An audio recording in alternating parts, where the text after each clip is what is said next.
과거에는 자녀를 양육할 때요,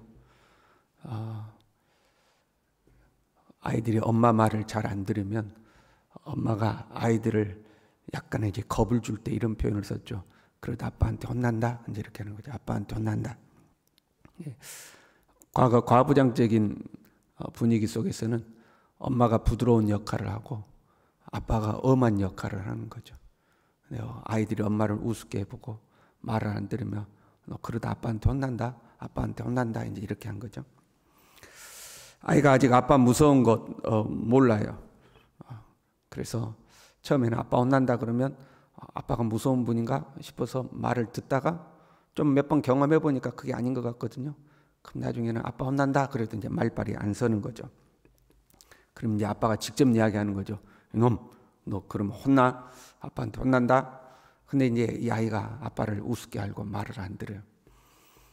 현대의 가정은 좀 다른 것 같습니다. 현대의 가정은 엄마가 엄한 역할을 하고 아빠가 부드러운 역할을 할 때가 있는 것 같아요. 엄마들이 악역을 할 때가 많은 것 같습니다. 저도 우리 아이들 키울 때 저희 아내가 왜 자기만 악역을 해야 되냐고 저한테 한번 하소연한 적이 있습니다. 아이들을 혼내야 되니까 그게 버거운 거죠. 근데 과거에는 그렇지 않은 것 같아요. 그래서 아빠가 너 혼난다? 혼난다? 근데 아이가 말을 안 들어요. 말만 저렇지 아빠가 나를 혼내지 않는다. 그렇게 말을 안 들으면 이제 진짜 아빠한테 혼나는 경우가 있죠. 지금은 아이들을 가정에서도 체벌을 못하게 되어 있죠. 체벌을 못하는 시대가 되었지 않습니까? 체벌이 긍정적인 효과보다 부정적인 효과가 크다. 그래서 이제 체벌을 금하게 된 거죠. 저는 거기에 의문이 많이 있습니다. 정말로 그런가 하는 의문이 있는 거죠. 왜냐하면 이런 시대를 사는 아이들이 정신적으로는 더 약하고 버릇은 더 없고 더 이기적이고 무엇보다 말을 안 듣죠. 순종을 안 하지 않습니까? 공교육 현장에서 보면 아이들이 엉망인 경우들이 많이 있어요. 교사들이 통제를 못하는 거 아이들이. 수업 시간에 엎어져 자도 교사가 안 깨운답니다. 아이들이 엎어져 자도 교사가 절대 깨우지를 않는데요. 그리고 엎어져 자면 양호한 편이랍니다. 그냥 수업 시간에 걸어 왔다 갔다 하는 거예요. 그래도 이 통제가 안 되는 거예요. 말을 해도 말을 안 듣는 거죠. 어떤 아이들은 어떤 고등학교에서 있었던 일인데 선생님이 이렇게 수업하고 있는데 걸어 나와서 앞에 콘센트가 있으니까 자기 핸드폰을 그 교탁 앞에 딱 꼽아서 거기서 핸드폰을 충전하고 있는 거예요.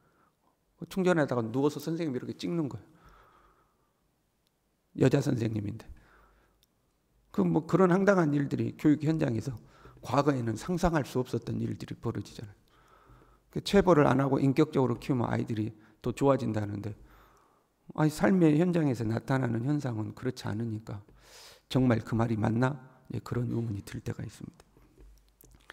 성경은 자녀가 잘못된 길로 가는 것을 막기 위해서는 벌을 하라고 했죠. 체벌을 하라고 되어 있죠. 아이를 매로 때려라. 매로 때린다고 죽는 거 아니다. 그렇게 되어 있어요. 체벌을 하라고 되어 있죠. 말로 해서 안 됐던 아이가 해도 안 되니까 이제 아빠한테 혼나죠. 저희 아이들을 혼을 냈거든요. 5살이 되던 해. 그 전까지는 말로 하고 말로 해도 이제 안 들어요. 그 정도 나이가 되면 이제 더 이상 말을 안 듣습니다. 그러면 이제 한번 그 길을 꺾는 거죠. 부모에게 순종해야 된다는 것을 가르치기 위해서 이제 꺾는 거죠. 그래서 아빠에게 혼이 납니다. 말로 혼을 내도 말을 안 들으면 이제 매를 맞는 거죠. 매를 맞습니다. 그러면 이 아이가 뭘 배워요? 정말로 아빠가 무섭다는 걸 배웁니다. 제가 첫 아이 그 귀 꺾는데 4시간 걸렸던가 6시간 걸렸던가 이제 오래돼서 기억도 가물가물하네요. 끝내 잘못했단 말을 안 해요. 잘못했단 말을 할 때까지 그때까지 이제 훈육을 하는 겁니다. 시간이 오래 걸리는 거죠. 그렇게 한번 딱 꺾이고 나면 그 다음부터는 아빠가 이것만 해도 이건 아니구나 하고 딱 순종을 합니다.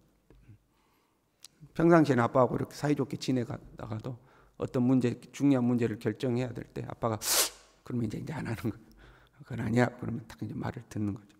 한번 매를 맞고 나면 야, 아빠가 진짜 무서운 분이구나. 평상시에는 웃고 있으니까 힘없는 분인 줄 알았더니 야, 한번 매를 들면 이거 큰일 나는구나. 이걸 이제 배우는 거죠. 그리고 순종하지 않으면 매를 맞는다. 이걸 이제 경험해서 체득하는 거죠. 물론 어떤 자녀들은 매를 맞아도 끝까지 자기 고집대로 하는 자녀들이 있죠. 결국 뛰쳐나가고 끝까지 자기 고집대로 하는, 오히려 반항하고 이제 그런 아이들도 있습니다. 그러면 부모는 이제 어쩔 수가 없는 거죠. 말로 해도 안 들어, 매를 때려도 안 들어, 불이익을 줘도 말을 안 들어. 그러면 부모의 손에서는 사실 어쩔 수가 없는 겁니다. 그런데 하나님은 다릅니다. 우리 인간은 그 선에서 매를 때려도 말을 안 들으니까 어쩔 수 없다 그러는데, 하나님은 사람하고 다른 거죠. 지금 이스라엘은요, 나라가 곧 멸망합니다. 나라의 패망에 도달해 있어요. 하나님이 선택한 민족입니다. 하나님의 이름이 그들 중에 있고 하나님의 성전이 그들 중에, 하나님의 성전이란 하나님의 집이잖아요. 하나님의 집도 그들 중에 있어요.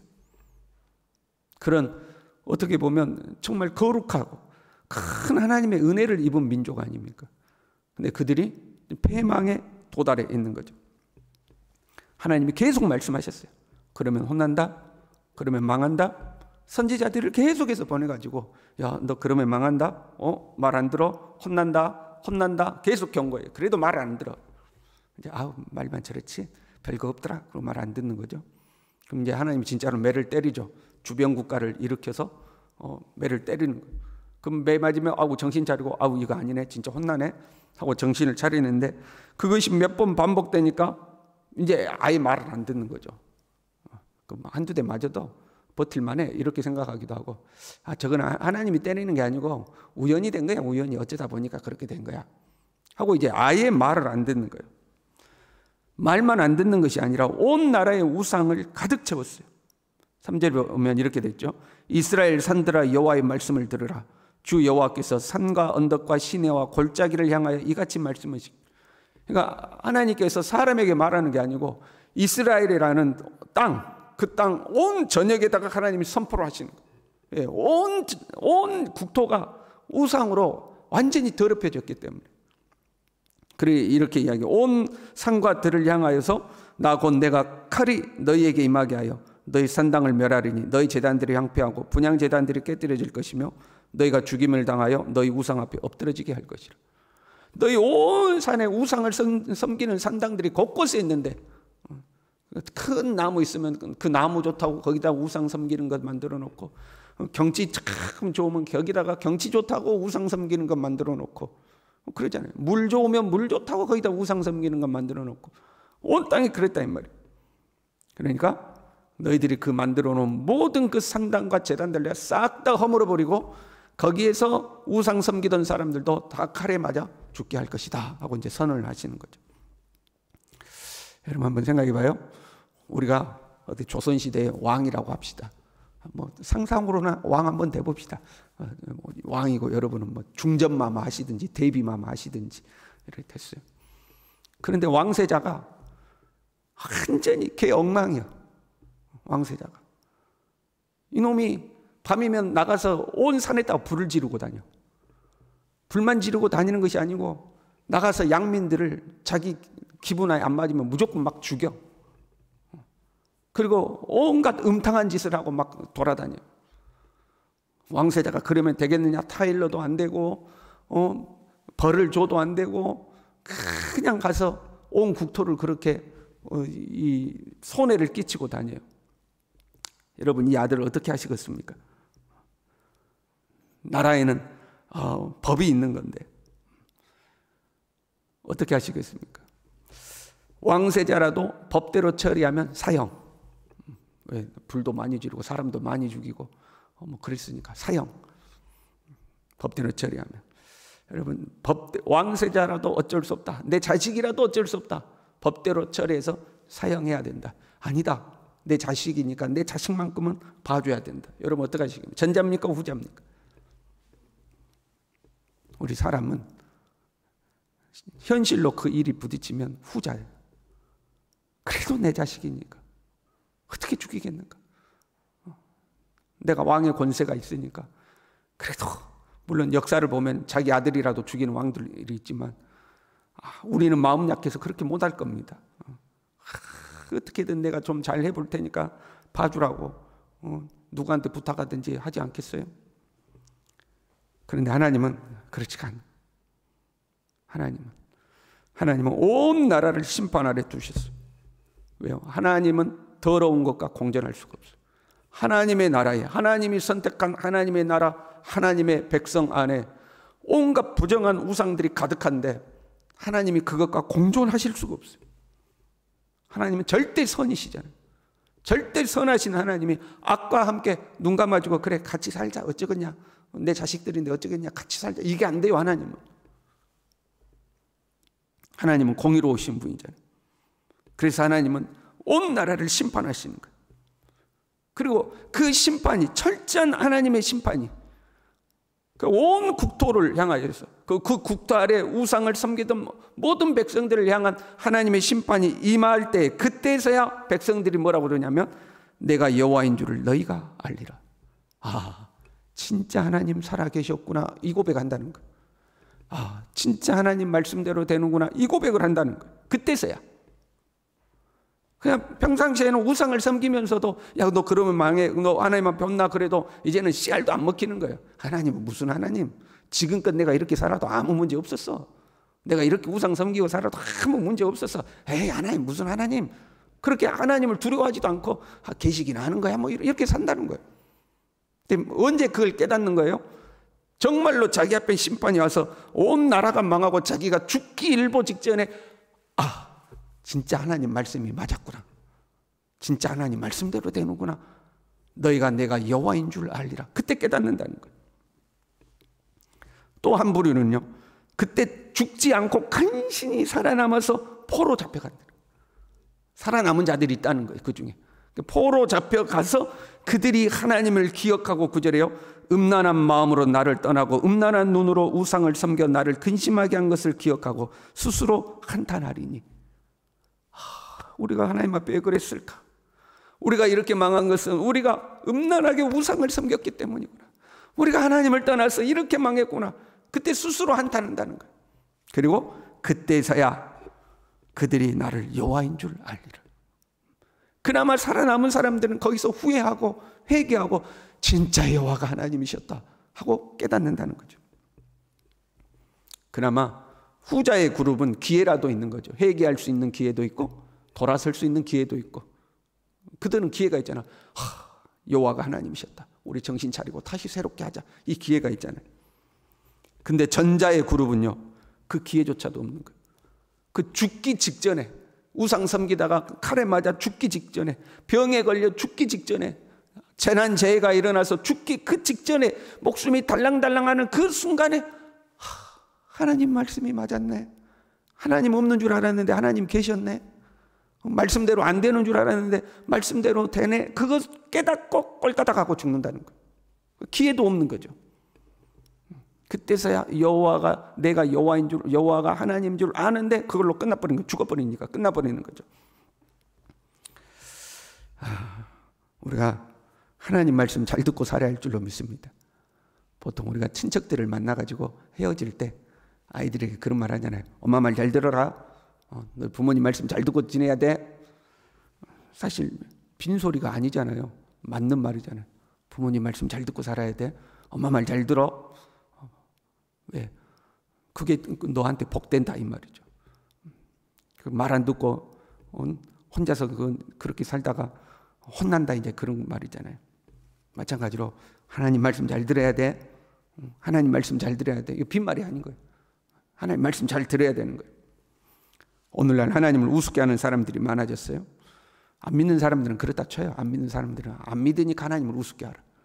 근데 믿는 사람들 중에도 내가 교회 다녀봤더니 뭐 하나님도 없더라, 그런 사람들이 있어요. 믿음의 자리에서 떠난 사람들이죠.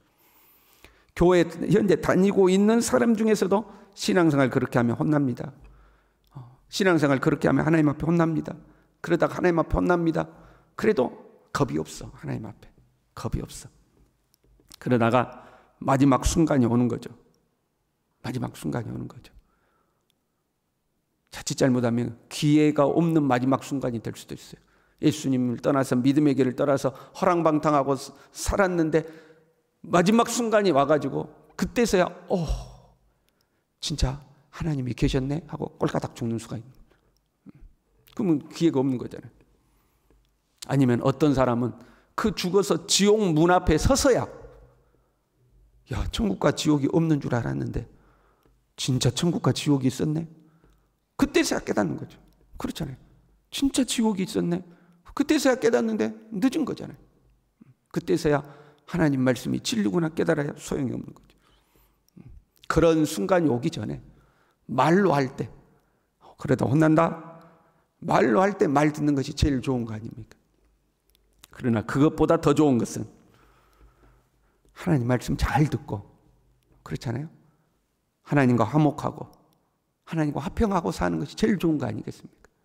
우리가 가정에서 온 가족이 모여서 너 그놈이 혼나? 말 똑바로 들어? 이런 말 안 해도 서로 지킬 거 잘 지키고 순종할 거 잘 순종하고 그러면서 서로 하하호호 웃으면서 화목하고 화평하고 행복하게 사는 거, 그게 제일 좋은 거 아니겠습니까? 우리가 하나님과의 관계가 그렇게 돼서 하나님과 화평하고 화목하고 하나님 우리 보실 때 그냥 이뻐서 한 번이라도 더 쓰다듬어 주고 싶고 뭐라도 더 주고 싶고 그런 모습으로 살아가는 우리 모두 될 수 있기를 바랍니다. 기도하겠습니다. 하나님 아버지, 그냥 우리가 어쩌다가 교만해져서 하나님의 말씀에도 우습게 알고 심각하게 받아들이지 않는 그러한 교만한 자의 자리에 서지 않도록 우리를 붙들어 주시고 하나님 말씀에 순종하면서 하나님과 화평하면서 하나님과 즐겁고 행복하게 우리의 인생길 걸어갈 수 있도록 우리 모두를 붙들어 주시옵소서. 예수님의 이름으로 기도 올리옵나이다. 아멘.